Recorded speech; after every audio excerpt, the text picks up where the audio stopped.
দশম শ্রেণীর ছাত্রছাত্রী, তোমাদের সামনে মাধ্যমিক পরীক্ষার আগাম শুভকামনা করে, আগাম ভালো রেজাল্টের কামনা করে আজকে ইতিহাসের লাস্ট মিনিট সাজেশান দিচ্ছি আমি যুধিষ্ঠির স্যার।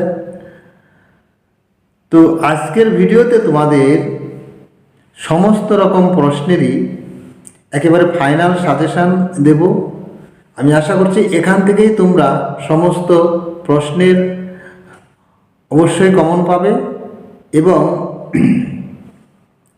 বড় প্রশ্ন যেমন পাবে এখান থেকে ছোট প্রশ্ন 4 নম্বরের প্রশ্ন সেগুলিও এখান থেকে পাবে।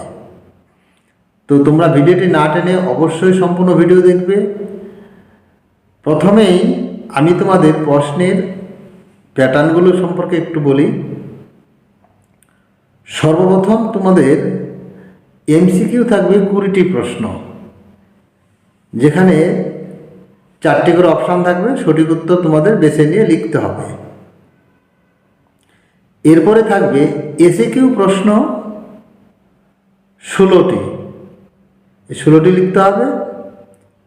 এরপরে থাকবে শর্ট প্রশ্ন, সেখানে থাকবে 11টি প্রশ্ন তোমাদের লিখতে হবে, বেশি থাকবে 11টি প্রশ্ন, প্রত্যেকে 2 নাম্বার, 11 দোকানে 22 নাম্বার। এরপরে থাকবে 4 নম্বরের 6টি প্রশ্ন, 4 নম্বরের 6টি প্রশ্ন লিখতে হবে, থাকবে বেশি 6টি প্রশ্ন লিখতে হবে, সেখানে 4 6 24 মার্কের।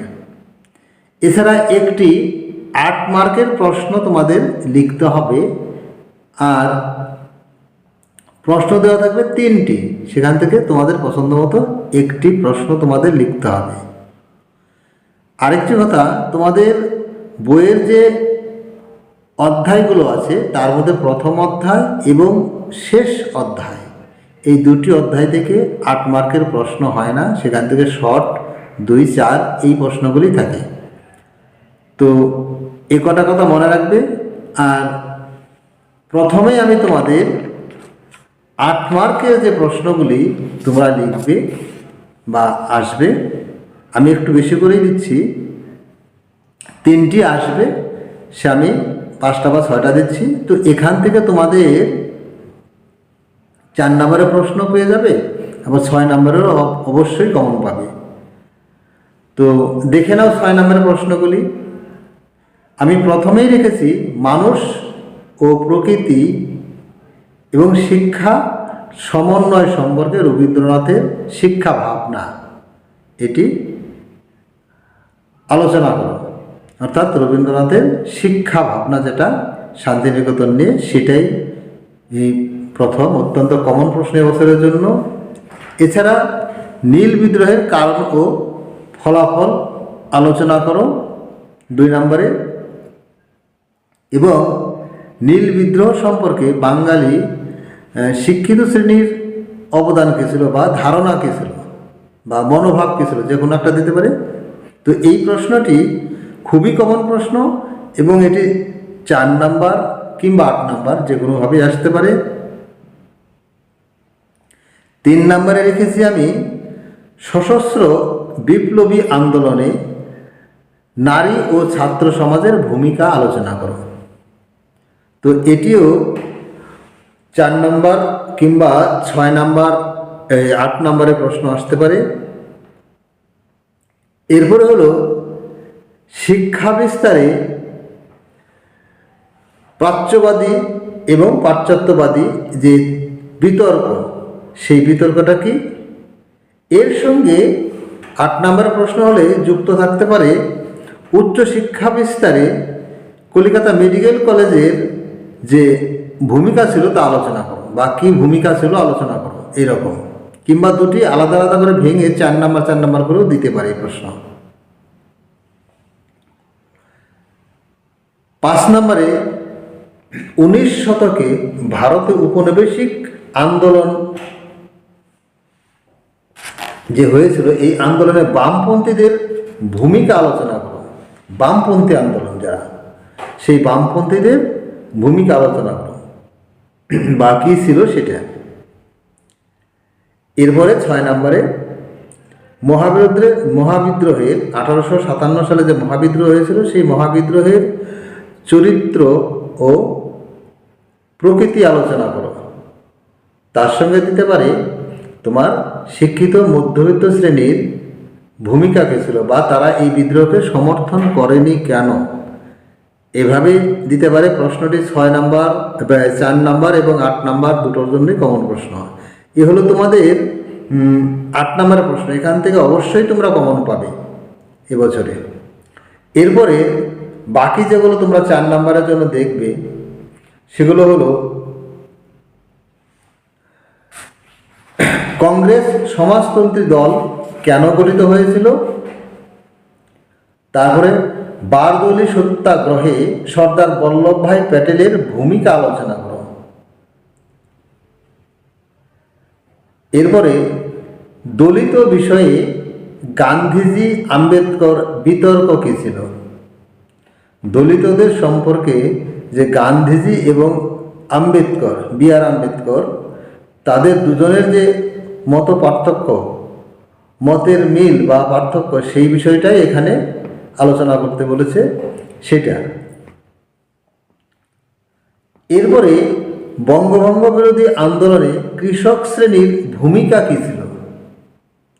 এই যে বঙ্গভঙ্গ বিরোধী আন্দোলন হয়েছিল 1905 সালে, সেখানে কৃষকদের কি ভূমিকা ছিল সেই বিষয়ে লিখতে হবে। এরপরে ছাপাখানা বিস্তারের সঙ্গে শিক্ষা বিস্তারের যে বিষয়টি সেটি আলোচনা করো। এগুলি সবই 4 নম্বরের প্রশ্ন, কিংবা কোনোটা 2 নম্বরে শর্ট করে দিতে পারে। এরপরে 19 শতকে বা 19 শতককে কি বাংলার নবজাগরণ বলা যায়, কিংবা এটি নবজাগরণ কাকে বলে, কোন সময়কে বাংলার নবজাগরণ বলা হয়, এভাবে ভাগ করে বা এভাবে ঘুরিয়ে দিতে পারে। যেভাবে নবজাগরণ আসুক, এখান থেকে একটা প্রশ্ন খুবই সম্ভাবনা আছে এবছর। এরপরে রাখছি ইতিহাসের তথ্য সংগ্রহে ইন্টারনেটের সুবিধা ও অসুবিধাগুলি লেখো। ইন্টারনেটের সুবিধা ও অসুবিধাগুলি লিখো। তারপরে নিখিল ভারত ট্রেড ইউনিয়ন কংগ্রেস কেন গঠিত হয়েছিল, এরপরে প্রশ্ন।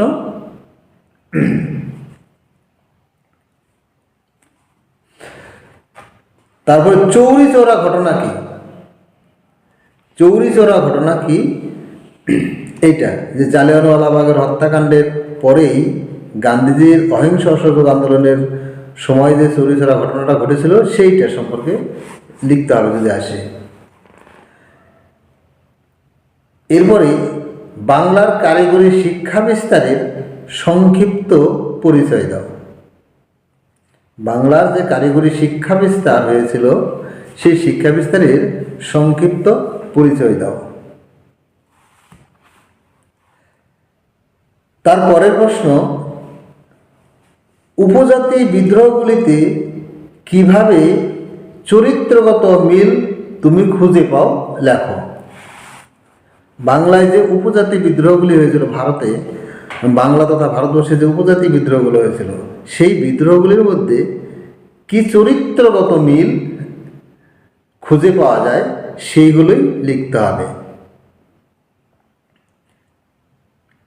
তারপরে তেভাগা আন্দোলন কি আলোচনা করো। এরপরে বাবা রামচন্দ্র স্মরণীয় কেন। তারপরে রেখেছি ওয়ার্কস অ্যান্ড পেজেন্ট পার্টি কেন গঠিত হয়েছিল।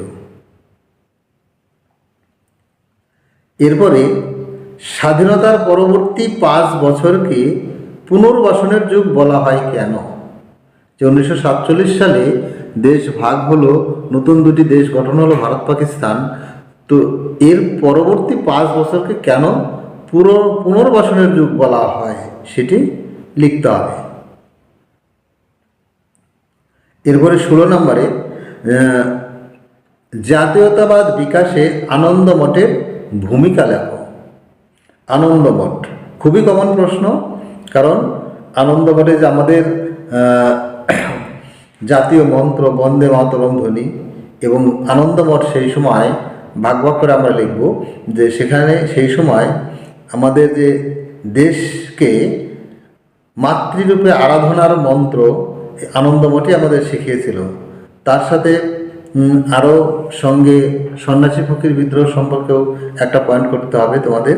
তো এইভাবে এখান থেকে খুব কমন প্রশ্ন আসার সম্ভাবনাই বেশি। তারপরে আছে হায়দ্রাবাদ রাজ্যটি কিভাবে ভারত ভক্তি হয়। হায়দ্রাবাদ রাজ্যটি কিভাবে ভারত ভক্তি হয়েছিল। নেক্সট হলো মহারানীর ঘোষণার ঐতিহাসিক তাৎপর্য লেখো। মহারানী ঘোষণার ঐতিহাসিক তাৎপর্য লেখো।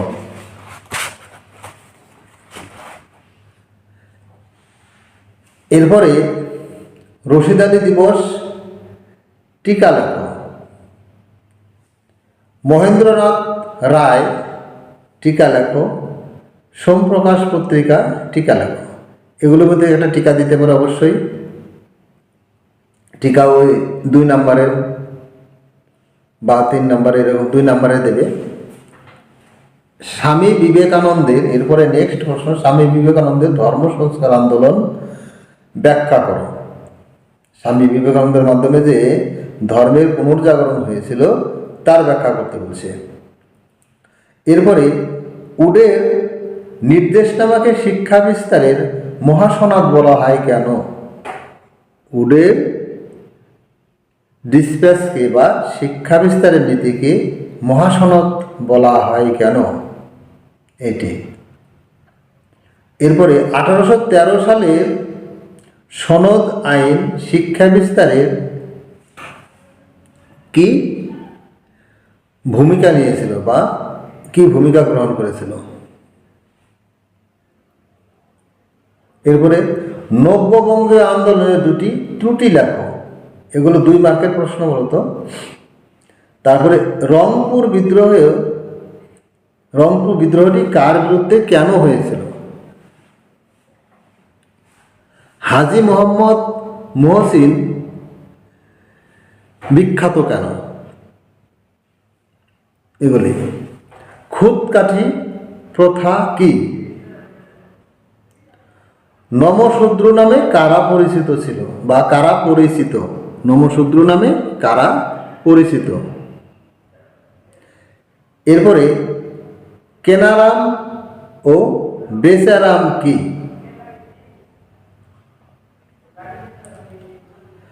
আত্মজীবনী ও স্মৃতি কথা কি। এরপরে সন্ন্যাসী ফকির বিদ্রোহ কেন ব্যর্থ হয়। তো এই যে 2 নাম্বার এবং 4 নাম্বারের প্রশ্ন এখানে থেকেই অবশ্যই তোমরা পেয়ে যাবে এবং 8 নাম্বার তো অবশ্যই কমন পাবে। তোমরা একবার অন্তত দেখে নোট বইয়ে এগুলো মিলিয়ে নিয়ে প্রশ্নগুলো অবশ্যই খুঁটে খুঁটে দেখবে। এছাড়া অন্যান্য স্যারদের যে সাজেশান তোমাদের পেয়েছো সেই স্যারদের সাজেশনগুলো অবশ্যই দেখবে। আমি বলছি না যে আমারই শুধু সাজেশন দেখবে, সমস্ত সাজেশনগুলোই দেখবে। আর শর্ট প্রশ্নের জন্য যে আমার পূর্বের ভিডিওগুলি আছে সেখান থেকে অনেক শর্ট প্রশ্ন আছে, তো তোমরা এগুলো দেখবে। তো আমি আশা রাখছি এই সামনের যে মাধ্যমিক পরীক্ষা তোমাদের শুরু হচ্ছে আগামী 13ই ফেব্রুয়ারি থেকে,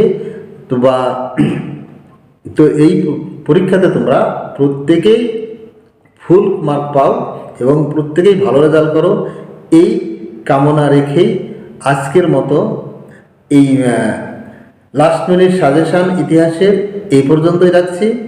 তোমরা অবশ্যই যদি নতুন হয়ে থাকো ভিডিওতে তাহলে অবশ্যই চ্যানেলটি সাবস্ক্রাইব করবে।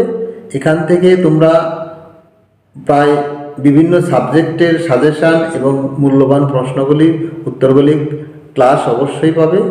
তো আজকের মতো এই পর্যন্তই, বাই।